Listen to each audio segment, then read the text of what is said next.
Hello, my name is Megan Price. After taking the survey and reading through the notes, I feel that I possess a majority of the 10 professional dispositions. The first one I possess is the respect for diversity of others. In my years of teaching, I have been exposed to different cultures and disabilities.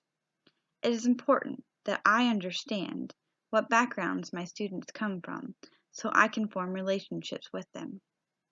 In my classroom, I practice a safe and respectful environment.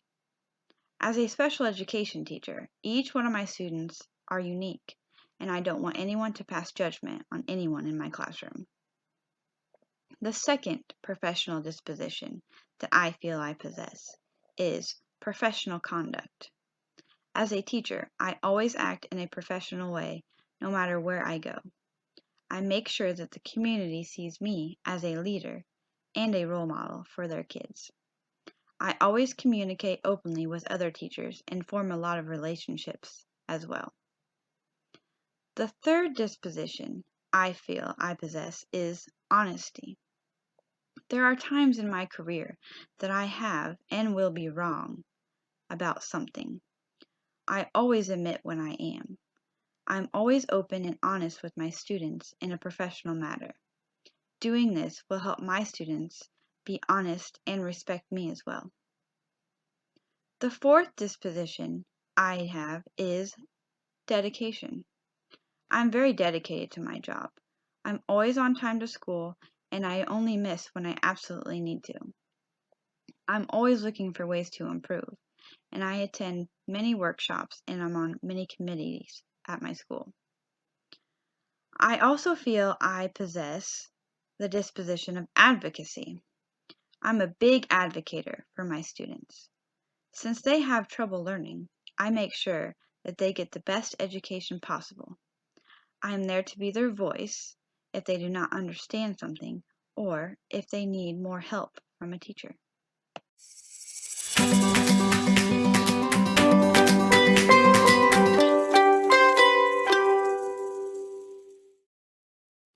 The sixth disposition I possess is compassion. Every student I have, I build a relationship with. They know they can trust me and talk to me when they need to.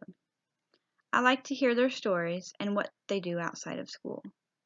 I also like to communicate my passions with them. The last disposition I feel I possess is fairness. I strive to make my classroom environment free of judgment. My students know that nobody is the same and they all learn in a different way. They respect each other. There are 3 dispositions that I feel I need to work on. One is high expectations. I know my students well and I know a lot of their strengths and weaknesses, but I also know I need to include the students in more of my planning. I differentiate my lessons, but I also need to take in consideration their likes and dislikes as well. Another disposition I need to work on is reflection. I don't always take the time to just sit back and reflect on my own practices. I'm not afraid to ask questions, but I feel like I need to work on asking other teachers how to improve my teachings and getting advice from them. The last disposition I need to work on is curiosity. As a special education teacher, it is hard for me to use higher order thinking questions during my lessons. I need to work on having the students be more creative in their thinking. They need to be challenged more and do more problem solving. Even though they struggle to learn, I can still do this at their level. I think that a professional educator has a lot of these qualities. I believe a professional educator does not have to be perfect in every disposition, but I feel that they strive to be the best they can in each of them. They behave professionally, not only at school, but also in the community. They act like a leader and are dedicated to their students. They build relationships with students parents, and other teachers. Teachers guide their thinking to standards that help their students grow as learners and as people. Thank you.